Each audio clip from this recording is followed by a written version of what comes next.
ប្រសិនមិញក្រៅពីជួបប្រជុំជាមួយអាដាមអ៊ីស៊ីបាខ្ញុំជួបជាមួយប្រធានព្រឹទ្ធសភានិងប្រធានរដ្ឋសភាជប៉ុនអាដាមសេគីហ្គូជីម៉ាសាកាហ្សប្រធានព្រឹទ្ធសភាហើយអាដាមណាកាហ្សាហ្វូគូស៊ីរ៉ូប្រធានសភារដ្ឋសភាឬសភាជាន់ទាបនៅទីនេះបាទទាំងពីរនេះជជែកគ្នាច្រើនជាមួយខ្ញុំទោះបីជាគាត់នៅស្ថាប័ននីតិបញ្ញត្តិខ្ញុំនៅស្ថាប័ននីតិប្រតិបត្តិប៉ុន្តែយើងជជែកគ្នាច្រើនហើយក្នុងនោះប្រធានបទ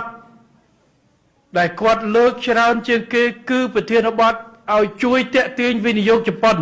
ទៅវិនិយោគកម្ពុជាហើយទាញពាណិជ្ជកម្មកម្ពុជាជាមួយជប៉ុននេះគឺជាប្រធានបទហើយហេតុសួរថាហេសភាមិនក៏គេនិយាយរឿងពាណិជ្ជកម្មគេអានឹងជាភារកិច្ចរបស់រដ្ឋខ្ញុំធ្លាប់លើកម្ដងនៅចែកសញ្ញាបត្រម្ដងនោះខ្ញុំថាកាតព្វកិច្ចនិងសិទ្ធិនៅក្នុងការតាក់ទាញវិនិយោគមកកម្ពុជាមិនមែនតែរាជរដ្ឋាភិបាលផ្ដាច់មុខទេគឺគ្រប់គ្នារួមទាំងសមាជិកសភានីមួយៗផងបាទស្រាប់តែមានអ្នកចេញមកឌឺខ្ញុំគេថាធ្វើដល់នាយករដ្ឋមន្ត្រីអត់ដឹងស្អីជាភារកិច្ចរបស់សភាខ្ញុំដឹងតាភារកិច្ចរបស់ស្ថាប័នសភា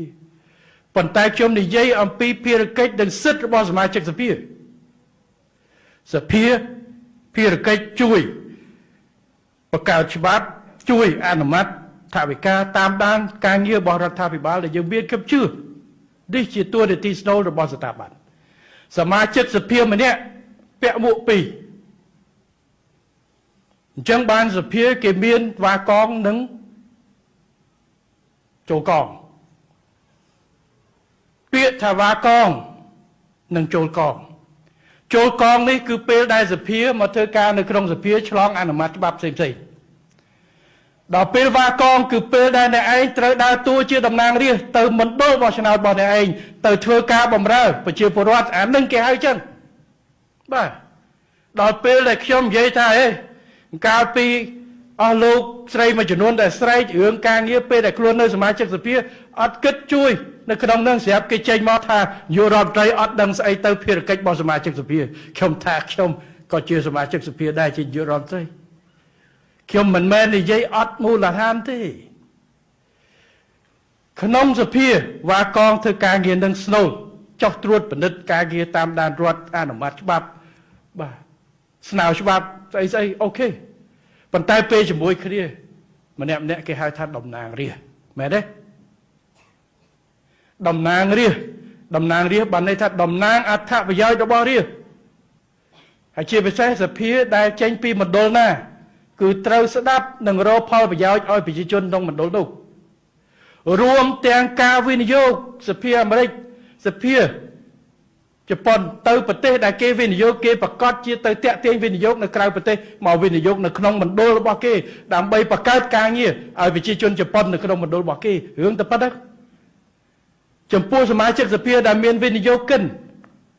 នៅក្នុងមណ្ឌលគាត់ដែលចង់ទៅវិនិយោគនៅក្រៅពេលសភាទៅក្រៅគេប្រកាសជាទៅតាក់ទាញដើម្បីបើកច្រកនេះហើយគេហៅថាកាតព្វកិច្ចរួមគ្នាមិនថាសមាជិកសភាឬរាជរដ្ឋាភិបាលសំបីតែវិស័យឯកជនសំបីតែបងប្អូននៅទីនេះក៏មានសិទ្ធិក្នុងការតាក់ទាញគេឲ្យទៅកម្ពុជាដែរទាំងទេសចរទាំងវិនិយោគតែខ្ញុំថាបងប្អូនម្នាក់ជាទូតរបស់កម្ពុជាមិនមែនតែឯកឧត្តមទុយរីទេយើងជាតំណាងប្រទេសរបស់យើងតំណាងជាតិរបស់យើងថ្ងៃនេះឃើញឯកឧត្តមហេងសួរយកអាវមកសម្រាប់ចែកជូនតែមួយអាវនេះគឺមានរូបដូចតាព្រំហ្នឹងផ្សារតាព្រំហើយដាក់ជាភាសាជប៉ុនថាម៉េចថាខ្ញុំអត់ចេះមើលស្វាគមន៍ទៅកម្ពុជាបងប្អូនពាក់ឲ្យកូនពាក់ដើរពេញប្រទេសជប៉ុនគេឃើញគេចាប់ដើមសួរគេចាប់ដើមចាប់អារម្មណ៍គេចង់ទៅលេងកម្ពុជានេះហើយគឺជាការតាក់ទាញនៅក្នុងការផ្សព្វផ្សាយកម្ពុជានិងតាក់ទាញមិត្តបន្ថែមទៀតនេះគឺជាកិច្ចការខ្ញុំវាហួសចិត្តខ្ញុំវាខ្ជិលឆ្លើយឆ្លងយើងប្រាប់ថាការតាក់ទាញវិនិយោគមកស្រុកខ្មែរបង្កើតការងារឲ្យប្រជាពលរដ្ឋមិនមែនជាភារកិច្ចផ្ដាច់មុខរបស់រដ្ឋាភិបាលសំបីតែសភាសមាជិកសភាក៏មានកាតព្វកិច្ចមានសិទ្ធិដែរបាទគេចេញមកបកថាយើងអត់ដឹងអីគេសោត ភារកិច្ចរបស់សភាខ្ញុំថាតើឲ្យភារកិច្ចរបស់សភាជាស្ថាប័នតើនឹងប៉ុន្តែភារកិច្ចរបស់សមាជិកសភា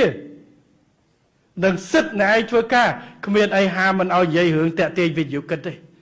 ខ្ញុំនិយាយម្សិលមិញជាមួយប្រធានសភានិងប្រធានព្រឹទ្ធសភាសាក់សីទៅពេញនឹងគេក៏មានកំណត់ហេតុគឺផ្ដោតមកភាគធំទៅលើការសម្រួលការវិនិយោគរបស់វិនិយោគិនជប៉ុនទៅកម្ពុជា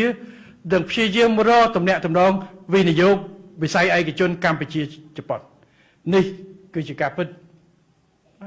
ដើម្បីអីដើម្បីគាត់អ្នកប្រជាពលរដ្ឋអ្នក business វិនិយោគនៅមណ្ឌលរបស់គាត់នេះជាកាតព្វកិច្ច